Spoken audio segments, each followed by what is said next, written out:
Hello everyone, আমার নাম বাপ দাস আর তোমরা দেখতে শুরু করেছো লাইফ চেঞ্জিং। আজকে আমাদের আলোচ্য বিষয় হচ্ছে বংশগতি। তো বংশগতি এর আগে আমাদের 3টি ক্লাস হয়ে গেছে। তো তোমরা যদি এখনো অবধি আমার আগের ক্লাসগুলি যদি না দেখে থাকো তাহলে অবশ্যই দেখে নেবে। ওই ক্লাসগুলি হচ্ছে খুবই ইম্পর্টেন্ট, ঠিক আছে? তো দেখো, বংশগতি সম্পর্কে আমি আগের দিন অনেক কিছু বলেছিলাম। আজকে আমি বংশগতির যে বিভিন্ন রকমের কিছু ডেফিনেশন, সেই ডেফিনেশনগুলো আজকে তোমাদের সামনে তুলে ধরবো। খুব সহজ পদ্ধতির মাধ্যমে কিভাবে তোমরা ওটিকে মনে রাখবে সেটি আমি করাবো, ঠিক আছে? তো একটু মনোযোগ সহকারে দেখবে, এবং এখনো যদি তোমরা আমার চ্যানেলটি যদি সাবস্ক্রাইব করে থাকো অবশ্যই সাবস্ক্রাইব করে নেবে, তোমাদের বন্ধুদের মধ্যে শেয়ার করবে, ভালো লাগলে অবশ্যই লাইক করবে, কিছু প্রশ্ন থাকলে অবশ্যই আমাকে কমেন্ট বক্সে কমেন্ট করে বলবে, ঠিক আছে? চলো শুরু করা যাক তাহলে।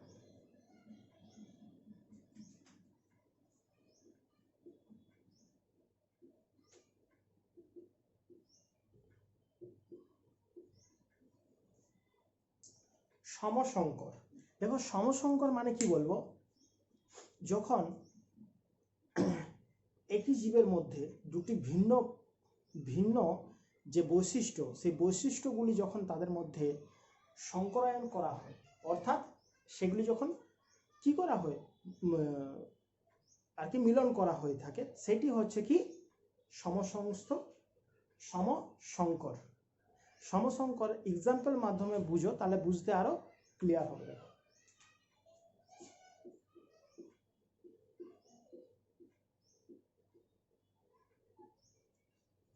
দেখো,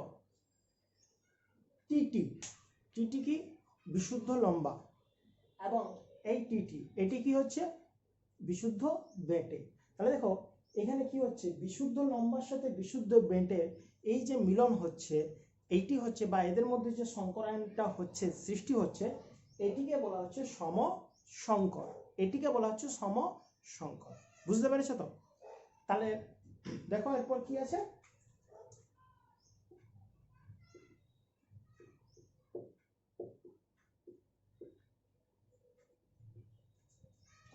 বিষমসংকর।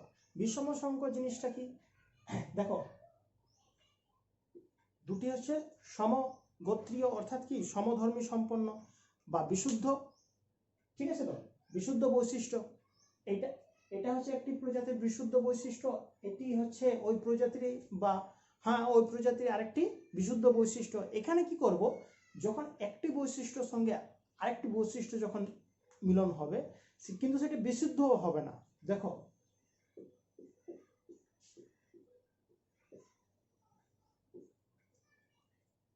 তোমরা এখানে নিশ্চয়ই এটি দেখতে পাচ্ছ, এই টি একটা বড় হাতের টি আর একটা ছোট হাতের টি, অর্থাৎ কি এটা তো আমাদের বিশুদ্ধ নয়।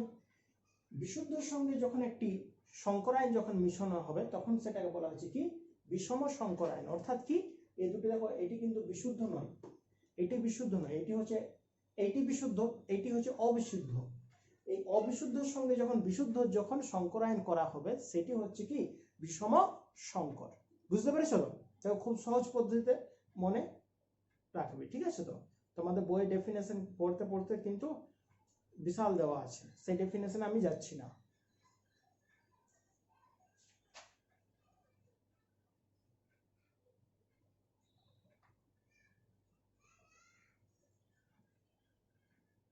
এরপর দেখো আছে সংকরায়ন। সংকরায়ন কিছুই না, এই যে দুটি আলাদা বৈশিষ্ট্য বা সমবৈশিষ্ট্য মধ্যে যদি তাদের মধ্যে যদি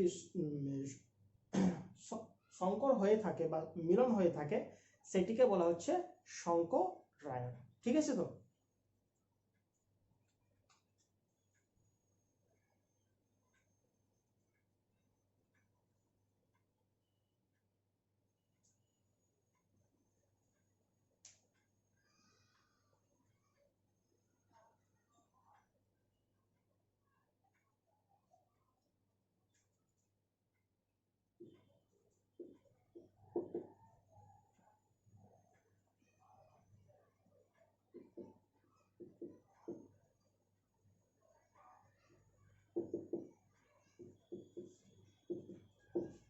দুটি আলাদা বৈশিষ্ট্যের মধ্যে যে মিলন হয়ে থাকে, সেটিকে বলা হচ্ছে কি সংকরায়ন। দেখো, এটি হচ্ছে একটা আলাদা বৈশিষ্ট্য এবং এটি হচ্ছে একটি আলাদা বৈশিষ্ট্য। দুটি আলাদা বৈশিষ্ট্য, এদের মধ্যে যখন মিলন হয়ে থাকবে, তখন সেটাকে বলা হচ্ছে কি সংকরায়ন।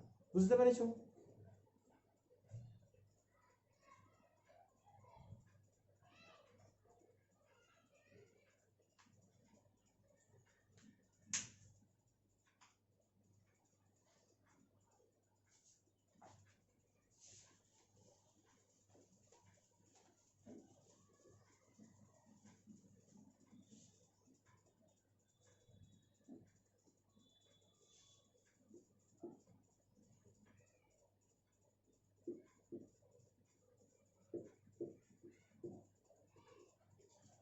জনিত্রী জনু।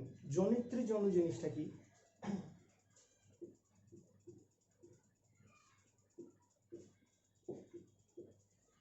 অর্থাৎ কি, এই যে দুটি বৈশিষ্ট্য এদের মধ্যে যে মিলন হয়ে থাকে বা এই যে দুটি জিনের মধ্যে মিলন হয়ে থাকে, এইটি হচ্ছে জনিত্রী বা মাতৃ। তোমরা এর আগেও কোষ বিভাজনও পড়েছো, যেটির থেকে একটা নতুন অপত্য জীব সৃষ্টি হয়ে থাকে সেটিকে বলা হচ্ছে জনিত্রী। ঠিক সেই রকম এখানেও কিন্তু এগুলো হচ্ছে জিনের বৈশিষ্ট্য, বুঝতে পারছো তো? এখানে এই জিনটার সাথে এই জিনটা মিলিত হয়ে কি হচ্ছে, একটি অন্য একটি জীব সৃষ্টি করছে, আলাদা একটা বৈশিষ্ট্য সম্পন্ন জীব সৃষ্টি করছে।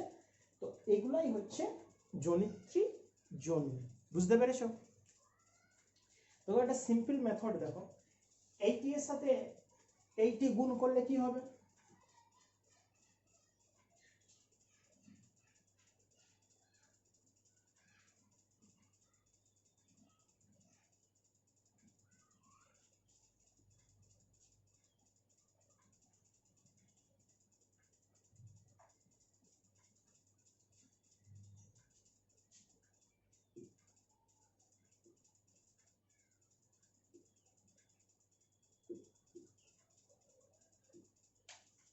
দেখো এটি হচ্ছে জনিত্রী, এগুলো দেখো মিলিত হয় না কি হবে, সংকর একটি সৃষ্টি করবে, বুঝতে পেরেছো? সংকর বৈশিষ্ট্য সম্পন্ন বা সংকর আয়ন। দেখতে পাচ্ছ একটি আছে বিশুদ্ধ, একটি হচ্ছে লম্বা, একটি আছে বেটে, এইরকম একটা জনু মানে জিনে আর কি সৃষ্টি করবে। এটি হচ্ছে অপত্য, ঠিক আছে? তো এরপর পরবর্তীকালে এই অপত্য জীবের মধ্যে যখন মিলিত হবে তখন কি হবে দেখো, ভালো করে দেখো, এইটি এর সঙ্গে এইটি গুণ করলে কি হবে, টিটি। এইটি এর সাথে এইটি গুণ করলে কি হবে,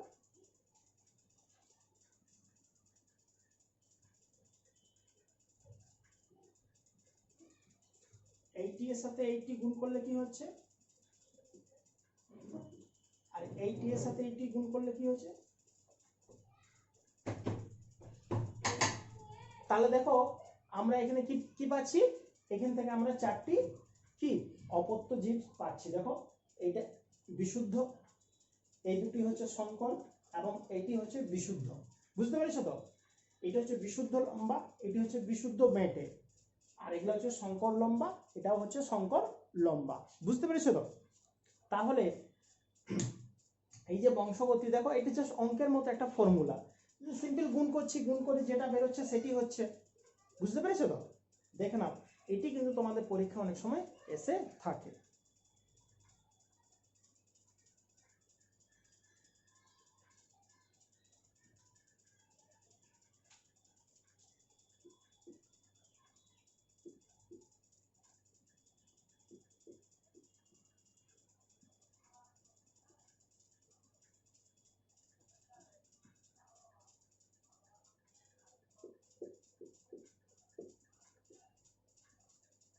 এটি হচ্ছে অপত্য জনু, এটিও হচ্ছে অপত্য জনু, কিন্তু কি হচ্ছে, এটি হচ্ছে অপত্য জনু বা F1 বলতে পারো। কেন? কারণ এখানে কি হচ্ছে, দুটি বিশুদ্ধ বৈশিষ্ট্য নিয়ে এটি সৃষ্টি হচ্ছে, দুটি সংকর জীব সৃষ্টি হবে। দেখো দুটি বিশুদ্ধ জীব নিয়ে দুটি কি হবে, সংকর জীব, দুটি আলাদা বৈশিষ্ট্য এবং সংকর নিয়ে কি সৃষ্টি হচ্ছে, দেখো বিশুদ্ধ সংকর দুটি হচ্ছে। বিশুদ্ধ হতে পারে এটি বিশুদ্ধ, এটি বিশুদ্ধ, এটি সংকর লম্বা, এটি সংকর লম্বা, বুঝতে পেরেছো? এটা হচ্ছে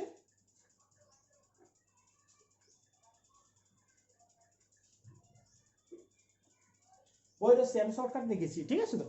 এটি হচ্ছে বিশুদ্ধ লম্বা, এটি হচ্ছে বিশুদ্ধ কি বিশুদ্ধ মেটে, আর এগুলো হচ্ছে সংকর লম্বা, এগুলো হচ্ছে সংকর লম্বা। তাহলে বুঝতে পারছো তো কি সৃষ্টি হচ্ছে, প্রথমে জনিত্রী জীব, এটির থেকে কি হচ্ছে অপত্য জীব, অপত্য জীব থেকে আরেকটি অপত্য জীব, এটিকে বলা হচ্ছে F1, এটা হচ্ছে F2 বা অপত্য জনু 1, এটি বলা হচ্ছে অপত্য জনু 2, বুঝতে পেরেছো? এটা তোমরা যদি পারো লিখে নাও, খুবই ইম্পর্টেন্ট, এখান থেকে তোমাদের বহু প্রশ্ন আসে। আর এই যে অঙ্কের মতো যে একটা ফর্মুলা, এই ফর্মুলাটা তোমরা কিন্তু মনে রাখবে, ঠিক আছে তো? দেখো